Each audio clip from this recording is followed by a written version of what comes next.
Hello दोस्तों, मैं राहुल पाठक स्वागत करता हूं आपको अपने YouTube channel NCERT science by Rahul Pathak पे। आज का जो हमारा टॉपिक है वो है डाइजेस्टिव सिस्टम्स, जो कि ऑर्गेन सिस्टम्स का एक बहुत बड़ा महत्वपूर्ण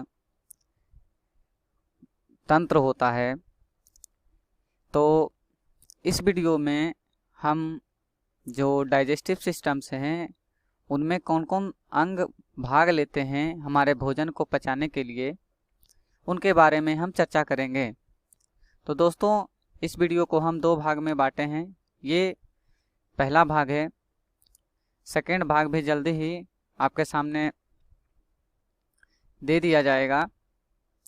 तो उम्मीद है दोस्तों कि आपको ये वीडियो पसंद आएगा। और हाँ, इस वीडियो का पीडीएफ हम डिस्क्रिप्शन बॉक्स में डाल देंगे, आप वहाँ से इसका पीडीएफ डाउनलोड कर सकते हैं। तो चलिए दोस्तों आगे बढ़ते हैं। तो दोस्तों, मानव पाचन तंत्र जो होता है, तो मानव पाचन तंत्र के बारे में जानने से पहले हम पाचन के बारे में जान लेते हैं। तो दोस्तों, जो भोजन का जो पाचन होता है वो दो तरह से होता है। दो प्रकार के पाचन होते हैं, एक होता है अंतःकोशिकीय पाचन और एक होता है बाह्यकोशिकीय पाचन। तो अंतःकोशिकीय पाचन जो होता है, जब पाचन की प्रक्रिया कोशिका के अंदर होती है तो इसे अंतःकोशिकीय पाचन कहते हैं। यह निम्न श्रेणी के जीवों में संपन्न होता है, जैसे अमीबा, पैरामीशियम, स्पंज आदि। ये सभी जो यूनिसेलुलर ऑर्गेनिज्म हैं उन्हीं के अंदर ये पाचन देखने को मिलता है। और बाह्यकोशिकीय पाचन जो होता है, यह पाचन की प्रक्रिया कोशिका के बाहर होती है, तो इसे बाह्यकोशिकीय पाचन कहते हैं। यह उच्च श्रेणी के जीवों में संपन्न होती है, जैसे एनेलिडा, मोलास्का, कॉर्डेटा। ये सभी दोस्तों जीवों के संघ हैं, अर्थात एनेलिडा ग्रुप में कौन आते हैं, मोलास्का ग्रुप में कौन आते हैं, कॉर्डेटा ग्रुप में कौन आते हैं, अमीबा के अंतर्गत कौन आता है, पैरामीशियम के अंतर्गत कौन आता है, स्पंज के अंतर्गत कौन आता है। ये सभी जीवों के संघ हैं दोस्तों। जैसे आप ये समझ सकते हैं इस इमेज के द्वारा कि जो अमीबा ग्रुप के जो और पैरामीशियम जो होता है, आप ये इमेज को देख सकते हैं, यहाँ पर हमने इसका नाम भी लिख दिया है। तो ये जो हैं ये अमीबा हैं और ये जो है पैरामीशियम्स हैं। तो दोस्तों, इनमें जो पाचन होता है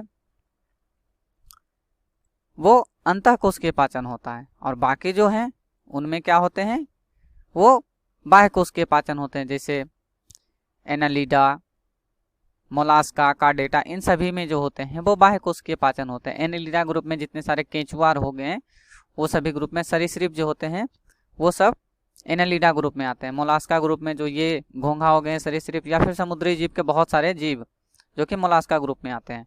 और कार्डेटा जो होते हैं वो सभी रीढ़धारी प्राणी होते हैं, जिसमें रीढ़ उपस्थित होता है, वो सभी कार्डेटा ग्रुप में आते हैं। तो मानव पाचन तंत्र के बारे में हमें क्या क्या चीजें पढ़नी है उनके बारे में थोड़ा जान लेते हैं। तो मानव पाचन तंत्र जो होता है, इनके दो भाग होते हैं। एक तो होता है आहार नाल, जिसको एलिमिनेटरी कैनल कहते हैं, और एक होता है सहायक पाचक ग्रंथियां, जो कि हमारे भोजन को पचाने के लिए कुछ ग्लैंड्स होते हैं, कुछ ग्रंथियां होते हैं जो कि बहुत ही अहम भूमिका निभाते हैं हमारे भोजन को पचाने में। और आहार नाल जो होता है वो हमारे मुंह से लेकर के एनस तक, यह एक समझ लीजिए तो एक पाइप होता है, जिनका अलग अलग जगह का अलग अलग डायमीटर होता है दोस्तों, लेकिन है ये एक तरह का पाइप ही। मुंह से लेकर के आपके एनस तक, यहाँ से लेकर के जो पूरा है एक पाइप है। तो इसमें क्या क्या चीजें पढ़नी है। आहार नाल के अंतर्गत जो आता है वो है हमारा मुख या मुख गुहा, जिसको माउथ या बकल कैविटी कहते हैं, ग्रसनी, फेर्निक्स, गरिस्का या ग्रास नाल, जिसको ओसियोफेगस या एसोफेगस बोलते हैं, अमाशय, स्टोमक, छोटी आंत स्मॉल इंटेस्टाइन, बड़ी आंत लार्ज इंटेस्टाइन, गुदा, एनस। यही हैं दोस्तों हमारे आहार नाल एलिमिनेटरी कैनल्स के पार्ट। और सहायक ग्रंथियां में हमें क्या क्या चीजें पढ़नी है, जैसे लार ग्रंथि, जठर ग्रंथि, यकृत, पित्ताशय, अग्नाशय, आंत ग्रंथि।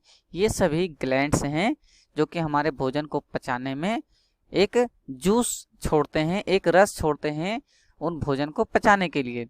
तो इस वीडियो में हम आहार नाल के बारे में जानेंगे, नेक्स्ट वीडियो में हम सहायक पाचक ग्रंथियों के बारे में जानेंगे। तो दोस्तों इस पार्ट्स में हम मानव पाचन तंत्र के अंतर्गत आहार नाल के बारे में पढ़ेंगे, इसलिए हमने यहाँ पर पार्ट 1 दे दिया है। पार्ट 2 में हम सहायक ग्रंथियों के बारे में हम पढ़ेंगे। तो आहार नाल में हमें क्या क्या चीजें पढ़नी है? मुख गुहा, ग्रसनी, ग्रसिका या ग्रास नली, अमाशय, छोटी आंत, बड़ी आंत, गुदा। मुख या मुख गुहा, माउथ एंड वकल कैविटी। दोस्तों मुख गुहा जो होता है यह पृष्ठ सतह पर दो प्रकार के तालू, अधर सतह पर गले तथा दोनों ओर गालों की पेशियों से घिरा रहता है। इसमें दांत तथा जीभ स्थित होती है। दोस्तों यह तो है किताबी भाषा, बस इसको आप समझ सकते हैं साधारण भाषा में कि जो आपका मुंह का जो अंदर का पूरा पार्ट्स है, बस उसी को मुख गुहा कहते हैं। उसे के अंतर्गत क्या क्या आते हैं? दांत आते हैं, जीभ आते हैं, कंठ आ गया, आपका तालू आ गया, ये सभी भाग जो हैं ये सभी मुख गुहा के ही पार्ट्स हैं। तो इसके अंतर्गत जो हमारे दांत जो होते हैं दोस्तों ये 4 प्रकार के हैं। ये जो दांत का हमने नाम लिखा है और उनका जो कलर है वो यहाँ डिनोट किया गया है कि वो कहाँ पाए जाते हैं। जैसे ये ब्लू कलर का आप देख रहे हैं जिसको कृंतक कहते हैं, आप ये देखिए यहाँ पर होता है दोस्तों कृंतक। ये दोस्तों काटने के लिए काम आते हैं। किसी चीज को काटना हो, जैसे आपको सेब खाना हो तो ऐसा नहीं है कि आप पीछे से सेब को काटिएगा, नहीं, आगे भाग से ही काटा जाता है सेब को, जिसको कृंतक कहते हैं, इंसीजर। रदनक, केनाइन दांत। केनाइन जो होता है दोस्तों ये थोड़ा नुकीला होता है और इसको फाड़ने वाला कहते हैं। ये जैसे कुत्ता हो गया या फिर जो डॉग प्रजाति का जितने सारे जीव जंतु होते हैं उनका रदनक जो होता है बहुत बड़ा होता है, लंबा होता है आगे के भाग। रदनक, केनाइन दांत उनका बड़ा होता है।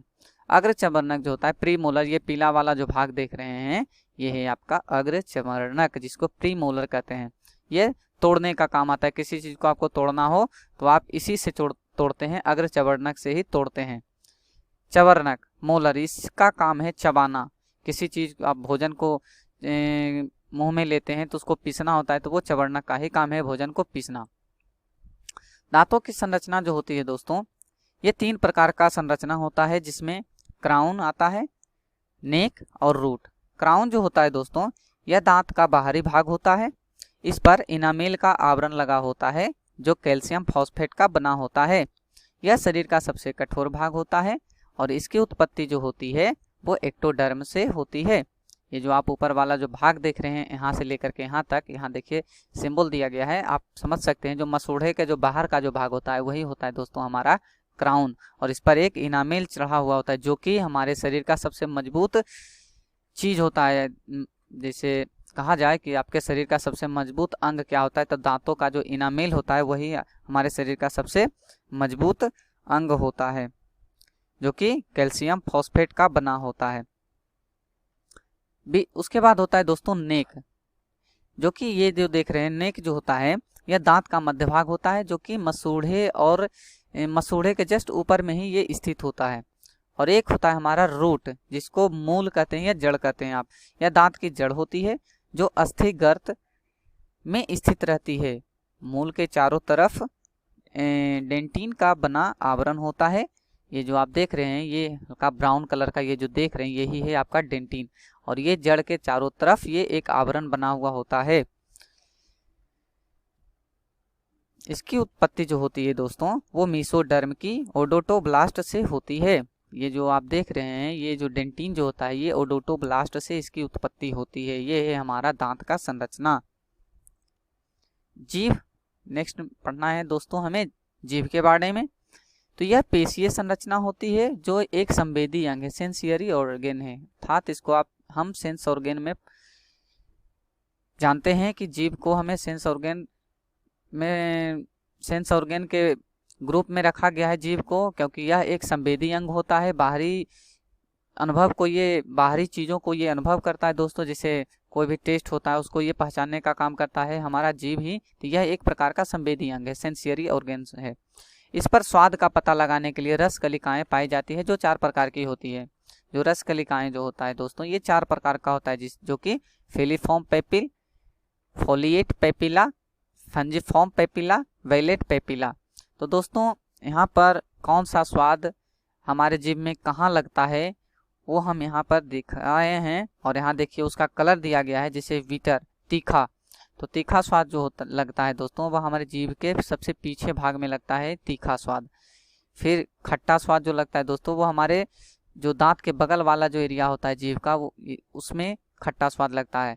इसी तरह से सावर और खट्टा, खट्टा और नमकीन जो है उसके जस्ट आगे लगता है, नमकीन तो आगे लगता है नमकीन, स्वीट और साल्ट, नमकीन और हल्का मीठा तो वो हमारे जीभ के सबसे अग्र भाग में लगता है दोस्तों, और मीठा जो लगता है उसके जस्ट पीछे लगता है। एक होता है ग्रसनी, जिसको अपेंडिक्स बोलते हैं। यह श्वास मार्ग तथा पाचन मार्ग का उभयनिष्ठ होता है दोस्तों। इसके बारे में हम और भी वीडियो में जो कि पहले से ही अपलोड कर चुके हैं अपने चैनल पे, तो आप प्लेलिस्ट में जा कर के वहाँ से देख सकते हैं। और दोस्तों कृपया आप वीडियो को देखिए तो कृपया लाइक कर दिया कीजिए, क्योंकि आपके एक लाइक से मेरा मोटिवेशन बढ़ता है और मन में एक उत्साह से जागती है कि हम जो वीडियो बनाते हैं वो हमारे स्टूडेंट्स के बीच में, हमारे दोस्तों के बीच में पसंद किया जा रहा है। इसलिए हम और अच्छे तरीके से आपके सामने वीडियो उपलब्ध कराते रहेंगे। तो कृपया लाइक कर दिया कीजिए और कमेंट्स में भी ज़रूर बताइए कि वीडियो आपको कैसा लगता है। तो ये ग्रसनी जो होता है इसमें 3 भाग होते हैं दोस्तों, जो कि नासा ग्रसनी, मुख ग्रसनी, कंठ ग्रसनी। इसमें भी देखिए कलर के द्वारा हमने इसको डिनोट किया हूँ। आप यहाँ से देख सकते हैं नासा ग्रसनी जो कि ये पीला वाला भाग है, मुख ग्रसनी जो कि ये हरा वाला भाग है, और कंठ ग्रसनी जो है यह नीला रंग का जो है वो है हमारा कंठ ग्रसनी। ग्रसनी गरिष्का में खुलती है, जो कि हमारा ओसियोफेगस होता है उसमें जाकर के ये खुलता है। गरिष्का या ग्रास नली, जिसको ओसियोफेगस और इसोफेगस भी कहते हैं, तो यह अमाशय तथा ग्रसनी को जोड़ती है। यह डायफ्राम को क्रॉस करते हुए अमाशय में खुलती है। इसमें क्रमानुकुंचन द्वारा भोजन अमाशय तक पहुंचता है। क्रमानुकुंचन जो होता है दोस्तों एक तरह का ओसियोफेगस में एक तरह का जो हमारा ग्रसिका है, ग्रास नली है, उसमें एक तरह का वर्क होते रहता है, मतलब संवेदी, जैसे भोजन अंदर गया तो उसको ढकेलने का काम, नीचे की ओर ढकेलने का काम जो होता है ओसियोफेगस में, उसी को एक क्रमानुकुंचन कहते हैं। तो इसके द्वारा भोजन जो है हमारा अमाशय में पहुंच जाता है। और ये जो ओसियोफेगस जो होता है दोस्तों हमारे डायफ्राम्स के अंदर से आया हुआ होता है और पेट में जुड़ा हुआ होता है।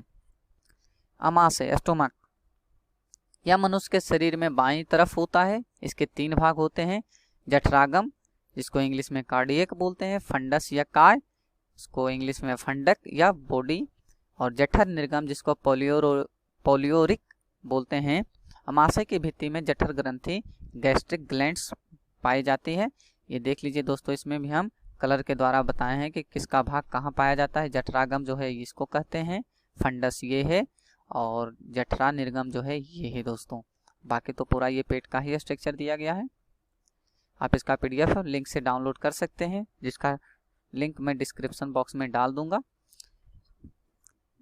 छोटी आंत, स्मॉल इंटेस्टाइन, यह सबसे लंबी सक्रिय तथा नलिकाकार संरचना होती है। इसके 3 भाग होते हैं, ग्रहणी या ड्यूटीनम, यह सी आकार की होती है, अमाशय इसी में खुलता है। अग्र क्षुद्रांत या जेनुनम, यह ग्रहणी, डियोडेनम तथा पश्च क्षुद्रांत के मध्य का भाग होता है। पश्च क्षुद्रांत या एलियम, यह आहारनाल का सबसे बड़ा भाग होता है जो बड़ी आंत के अंधनाल में खुलता है। ये देख लीजिए दोस्तों, ये है ग्रहणी, अग्र क्षुद्रांत या जेनुनम, पश्च क्षुद्रांत या एलियम। देख लीजिए यही है जो ग्रहणी है दोस्तों, ये हमारा जो कि पेट से जुड़ा हुआ होता है। जेलियम जो होता है ये बीच वाला पार्ट्स होता है, और इलियम जो होता है ये हमारा बड़ी आंत में जाके खुलता है। बड़ी आंत, इसका व्यास छोटी आंत से बड़ा होने के कारण इसको बड़ी आंत कहते हैं। इसका व्यास 4 से 6 सेंटीमीटर तक होता है। इसके 3 भाग होते हैं, अंधनाल, बृहनाल, और एक होता है मलाशय। जो बृहदांत होते हैं इसके 4 पार्ट्स होते हैं दोस्तों, जिसमें आरोही बृहदांत, अनुप्रस्थ बृहदांत, अवरोही बृहदांत, असिग्मोइड बृहदांत। इसका जो नाम है दोस्तों इसमें आप देख सकते हैं कहाँ कहाँ क्या है। जो आरोही बृहदांत है वो आपका ये हो गया, ये पार्ट्स। अनुप्रस्थ बृहदांत जो है वो आपका ये पार्ट हो गया, और अवरोही बृहदांत जो है वो आपका ये पार्ट हो गया इधर, और जो सिग्मोइड बृहदांत है वो आपका ये पार्ट हो गया। बाकी तो ये रेक्टम है, ये एनल कैनाल है, ये अपेंडिक्स है दोस्तों, ये सीसम है। आगे मलाशय, रेक्टम। सिग्मोइड बृहदांत मलाशय में खुलती है, जिसमें मल एकत्र रहता है। इसका अंतिम भाग गुदानाल कहलाता है। यह गुदा एनस द्वारा बाहर खुलता है। यह जो आप स्ट्रक्चर देख रहे हैं दोस्तों, यह है हमारा रेक्टम। जैसे ये पूरा डाइजेस्टिव सिस्टम जो कि इंटरनल पार्ट से हमारे बॉडी का, तो ये है हमारा बिग इंटेस्टाइन और स्मॉल इंटेस्टाइन। तो हमारा जो रेक्टम होता है मलाशय, जिसमें हमारा मल जाके जमा हो जाता है, जो कि एक्स्ट्रा वेस्ट होता है हमारे भोजन का, वो हमारा इसी में आके स्टोर होता है रेक्टम में ही, जिसको मलाशय कहते हैं। लास्ट है दोस्तों हमारा एनस। यह एक छिद्र होता है जिसके द्वारा मल को त्यागा जाता है। इसमें अवरोधनी पेशियां होती है जिसके द्वारा गुदा छिद्र के बंद होने अथवा खुलने का नियंत्रण होता है। इसमें भीतर की तरफ अनैच्छिक अवरोधनी तथा बाहर की तरफ ऐच्छिक अवरोधनी होती है। दोस्तों इसमें दो तरह का अवरोधनी पेशियां पाए जाते हैं। दो तरह का अवरोधनी मांसपेशियां होती है, जो कि एक तो होता है जो कि अनैच्छिक होता है, जो कि हमारे बस में नहीं होता है, जिसको हम अपने इच्छा के द्वारा कंट्रोल नहीं कर सकते हैं, और एक होता है जो कि ऐच्छिक होता है, जिसको हम अपने द्वारा कंट्रोल कर सकते हैं। यह एक छिद्र होता है जो कि हमारे जो नितंब है वो पीछे की ओर एक छिद्र खुलता है जहाँ से हमारा मल बाहर निकलता है रेक्टम के द्वारा। और इसी को ये जो ग्रीन पार्ट्स आप देख रहे हैं यही है हमारा एनस। ये जो ग्रीन पार्ट देख रहे हैं यही होता है जिसके द्वारा मल हमारा बाहर निकल जाता है। तो उम्मीद है दोस्तों आपको ये वीडियो पसंद आया होगा, और यदि पसंद आया हो तो कृपया लाइक, शेयर और सब्सक्राइब जरूर कीजिए, और कमेंट्स में ज़रूर बताइए कि वीडियो आपको कैसा लगता है। जो हम वीडियो बनाते हैं वो आपको समझ में आ रहा है या नहीं आ रहा है, आप बता सकते हैं। तो अब आपसे दोस्तों हम विदा लेते हैं, और आपके सामने जल्द ही इसका सेकंड पार्ट्स उपलब्ध हो जाएगा। तो वीडियो को देखिए, एंजॉय कीजिए, और घर में रहिए, सुरक्षित रहिए। Thank you.